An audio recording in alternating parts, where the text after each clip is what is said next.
When you hear the phrase, "What do you care what other people think?" doesn't it feel both liberating and impossibly distant at the same time?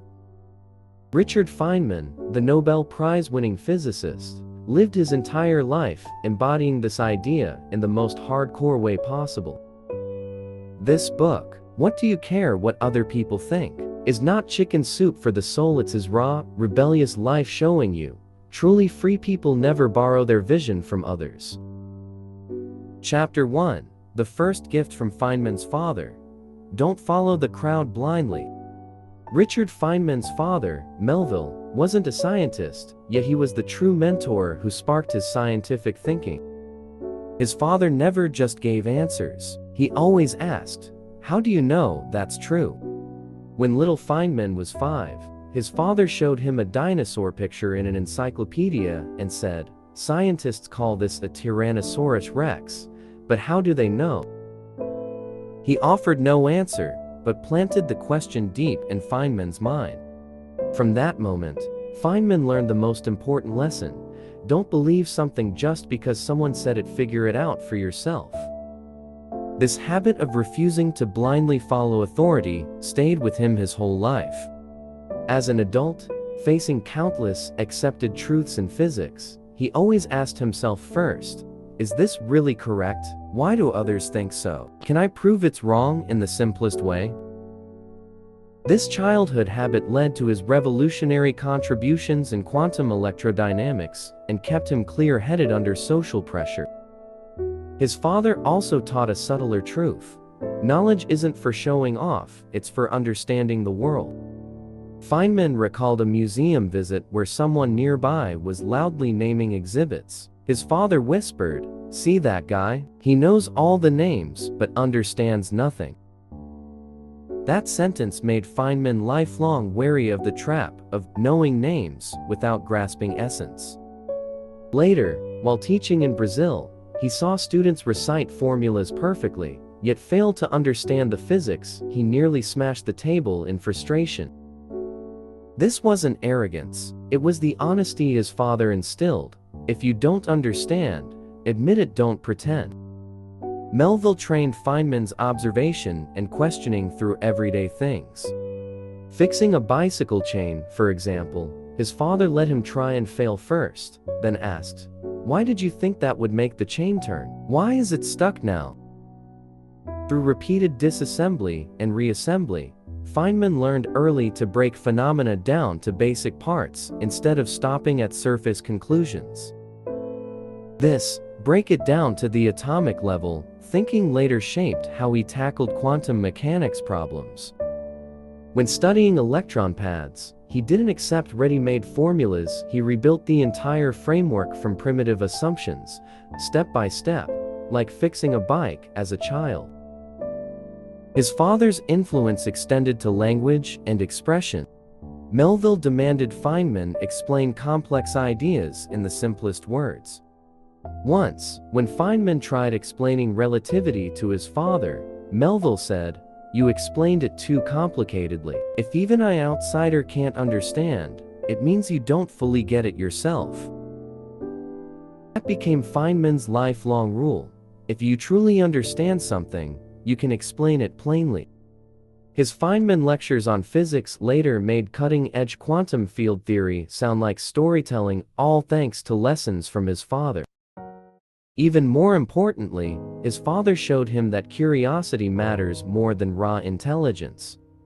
Feynman was naturally brilliant, but his father never called him a genius. Instead, he stressed, "Smart people are everywhere, but those willing to ask questions and look foolish trying are rare." This upbringing kept Feynman humble his whole life.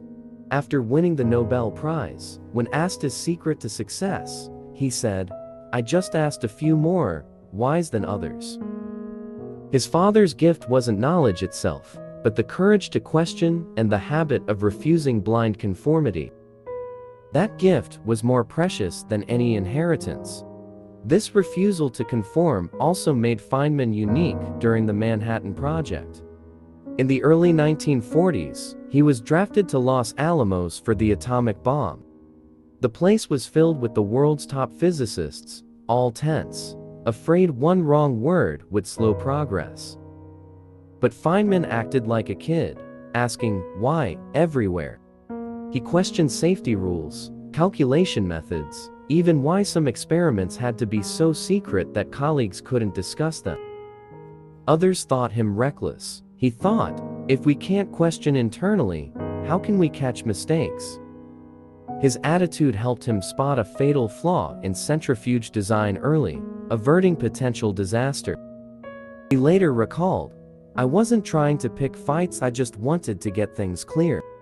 That childhood stubbornness kept his independent thinking sharp, even in the most serious military project. Chapter 2. Arlene, into the extreme, yet brave enough to say goodbye. If his father gave Feynman the rational skeleton, his first wife Arlene gave him emotional flesh and blood. Arlene was the deepest emotional anchor of Feynman's life. They met at MIT when Feynman was still a shy science guy, but Arlene was bold and direct like a flame. They fell in love quickly, but tragedy struck early. Arlene was diagnosed with tuberculosis. In that era, TB was basically a death sentence. Feynman's family strongly opposed marrying a girl who could die any time. Friends urged him to be rational. Society's view was obvious. How could a promising young physicist tie his life to a terminal patient? But Feynman did the most, who cares what others think thing of his life. He married her anyway. The wedding was in the hospital, Arlene in a white gown on her bed, Feynman holding her hand as they vowed. After marriage, they made the hospital room their home. Feynman rushed from the lab daily to tell jokes, play drums, read poetry to her. Months before Arlene died, she wrote him, "You must keep living happily, because I know you love me, and I love you, but if you stop moving forward because of me, I could truly have died in vain." Those words became his lifelong talisman. After her death, he locked her letter in a drawer and read it whenever he felt down. He later wrote, "I learned the hardest lesson: love someone to the extreme, yet learn to let go and let her leave in her own way." This love taught Feynman that true love isn't possession, it's fulfillment. No matter how foolish or irrational others called him, he ignored them. He only cared about being true to his heart. That courage was more profound than any physics equation. Arlene's influence went beyond emotion. She taught him to stay humorous and creative amid pain. While hospitalized, she often painted strange abstract patterns. When Feynman asked why, she said, "I can't see the outside world anymore, but I can create my own with colors." Her words inspired Feynman's later artistic pursuits. He began painting, playing saxophone, and drumming in Brazil, all ways to create his own world. Arlene showed him, life is finite, but the drive to create is infinite. Feynman also learned from her that vulnerability is strength. On her deathbed, Arlene never hid her fear or pain. She'd openly tell him, "I'm scared, but I'm more afraid you'll hide your own fears because of me." This courage to face fragility deeply shaped him. Later, when speaking publicly about Arlene, he never hid his tears, yet never let them stop the story. He proved, real strength isn't lacking weakness, it's daring to show it. After Arlene's death, Feynman fell into deep loneliness. He packed her belongings into a box, but couldn't bear to throw away her letter. Years later, remarried, with children, life seemed normal again, but late at night, he'd still recall Arlene's smile and the colorful, misunderstood patterns she painted in bed. He didn't hide that longing. He wrote it into books and shared it with the world. He said, "Losing the person I loved most was the greatest pain of my life, but it also taught me most clearly to live in the present." By openly sharing vulnerability, he resonated with countless people hurt in love. Chapter 3. Drums, Crowbars, and Nude Drawings, Feynman's Weird Life. Feynman never hid his weirdness. He loved drumming so much neighbors complained. He learned lockpicking in bars and became an amateur expert. He even drew nude models in his Caltech office and hung the art on the wall. Colleagues whispered, "How can a Nobel laureate be so improper?" But Feynman's answer was always, "Why not?" He drummed not to perform, but because rhythm made him feel alive. He picked locks not to steal, but out of curiosity about why locks lock people.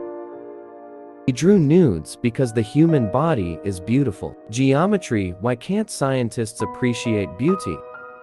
Once in Rio during Carnival, he drummed with the samba group all night, then taught class the next day. When students asked why he wasn't embarrassed, he said, "Embarrassed about what? Shameful about joy." This "who cares what others think" attitude kept his childlike curiosity alive. While others protected their image, he explored the world. Feynman's quirks were his way of fighting boredom and rigidity. Academic circles often suffocated with seriousness, everyone chasing papers, grants, reputation. Feynman did the opposite. He kept drums in his office and played when tired. He treated lock-picking as an intellectual game, even cracking Los Alamos safes to prove security flaws. When drawing nudes, he hired professional models and discussed human proportions and the golden ratio, blending art and science. Many found these acts baffling or offensive, but Feynman never explained. In his memoir he wrote, "I do what I want, as long as it doesn't hurt others, why care about faces?" That line inspired countless readers to realize for the first time, it's okay to live as yourself. Deeper down, his weirdness was a scientific attitude. He believed true creativity comes from an unbound mind. If you worry about appearances even in small things like drumming or painting, how dare you speak bold ideas in big matters? Because he dared be improper in small ways, he could break through boldly in big ones. The most beautiful Feynman diagrams in quantum electrodynamics started as casual doodles, yet became the standard language of modern physics. His quirks extended to rules. He hated senseless regulations. Once at Caltech, professors were required to wear suits to class. He showed up in a Hawaiian shirt. When the department had talked to him, he smiled, "Students come for physics, not to see me in a sharp suit." The school eventually allowed casual dress. Another time, invited to the White House for an award, others were tales, he went in an old jacket and jeans. When photographers asked him to pose properly, he said, "This is me, shoot it, or don't." This rejection of formalism wasn't for show. He believed value lies in substance, not packaging. The more others focused on appearance, the more he focused on essence.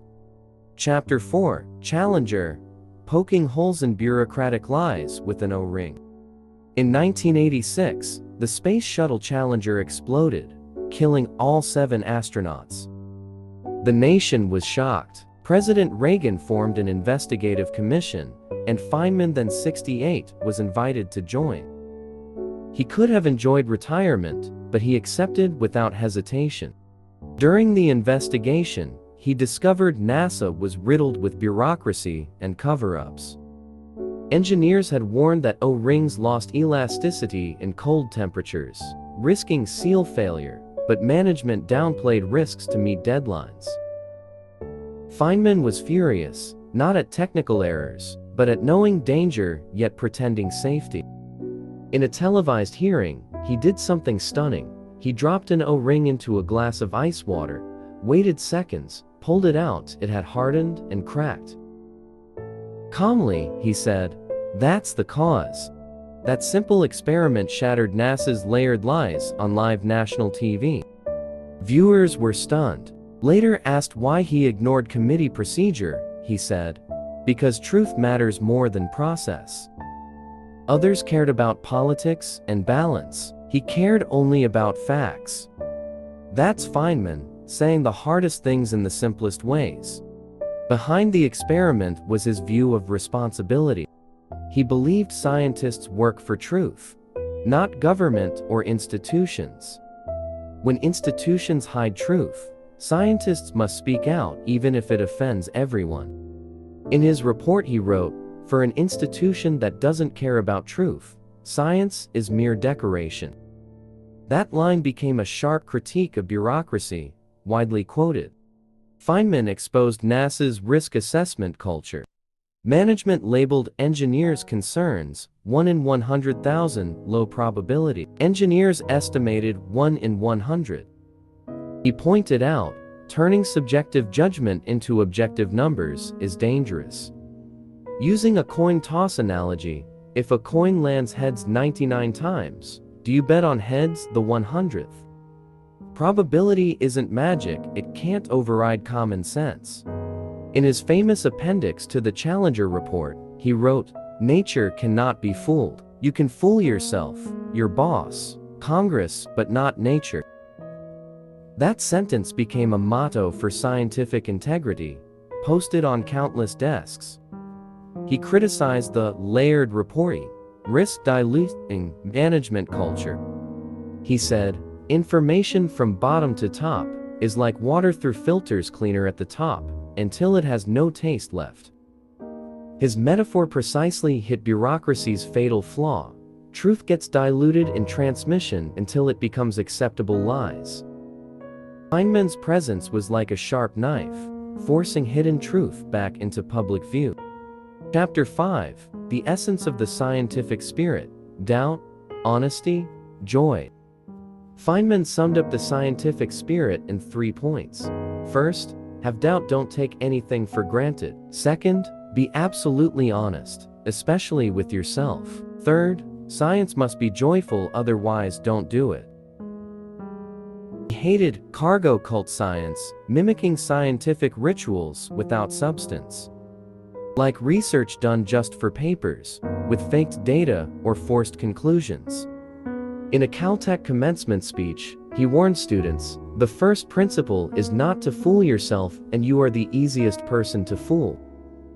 He gave an example.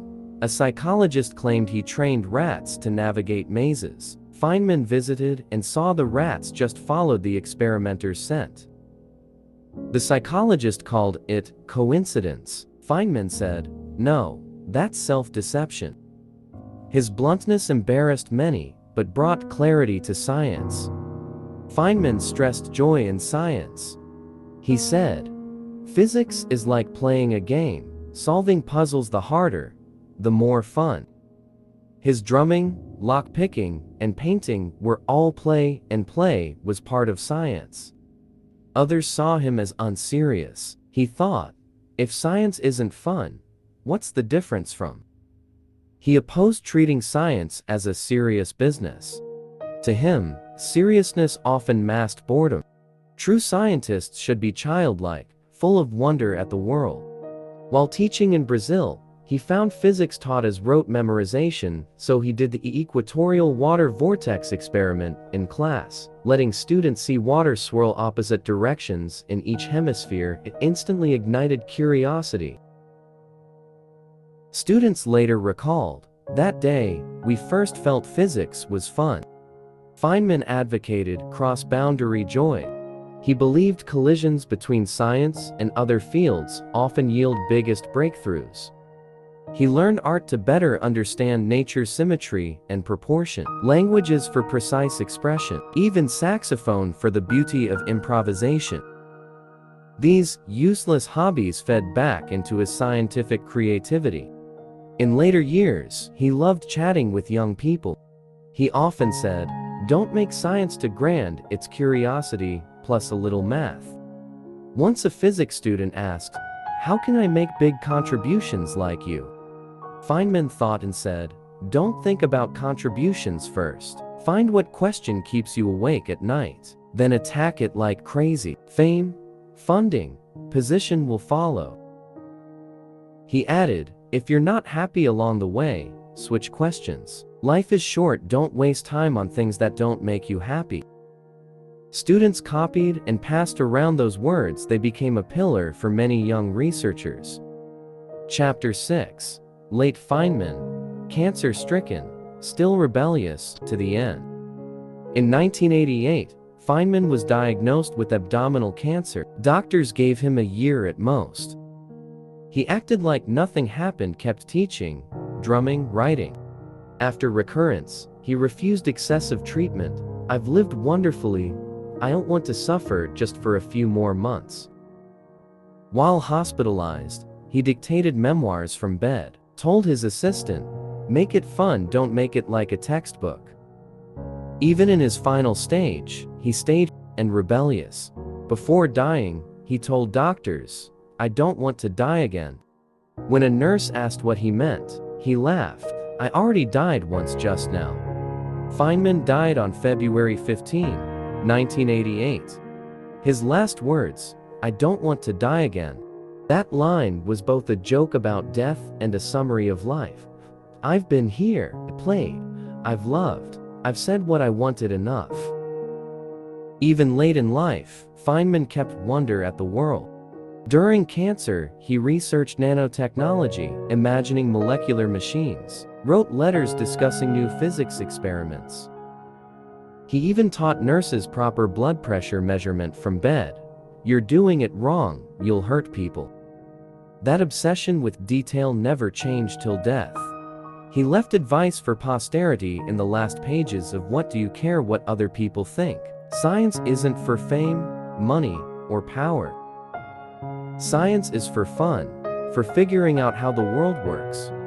If you don't find it fun, don't do it. That became a motto for many young scientists. After his death, his drum stayed in his Caltech office. Students occasionally played it like greeting him.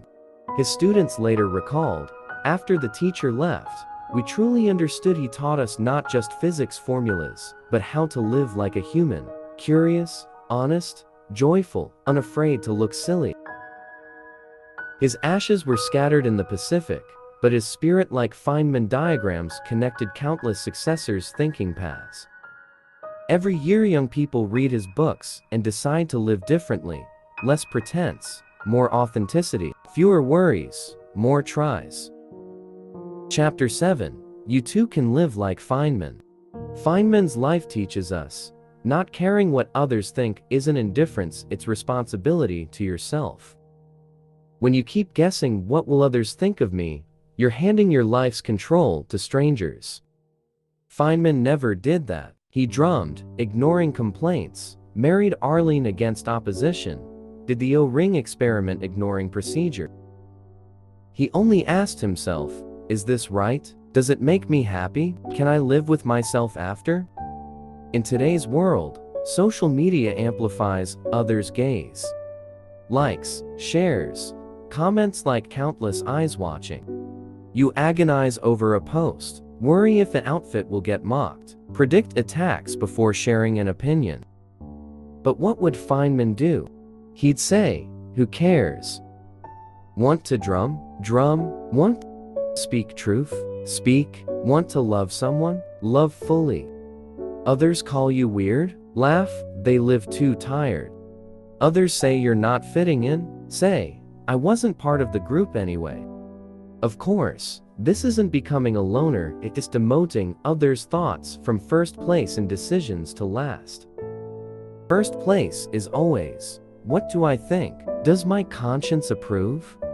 You can practice Feynman-style freedom, starting small. Next meeting, don't rush to agree with the majority. Ask yourself, do I really agree? If not, say it bravely, even if your voice shakes, even if you're temporarily isolated. When choosing a job, don't just chase what others see as respectable. Ask first, does this excite me? Do I want to jump out of bed for it?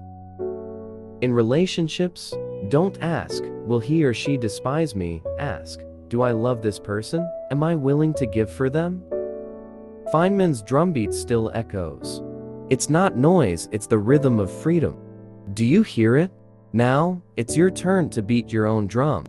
When you strike that first note, you'll find the world doesn't collapse just because you stopped caring what others think. Instead, it becomes wider, brighter, more real. Because true freedom is never given by others. It's something you take back yourself. So next time you hesitate over something others might laugh at, ask, if Feynman were here, what would he choose? He'd beat the drum, smile, and say, "Come on, don't mind them." Then you'll know what to do. Life isn't an exhibition to please others, it's your own adventure. Adventures have risks, but the biggest risk is living a whole life without ever truly being yourself. Feynman used over 70 years to tell you, it's worth it, very worth it.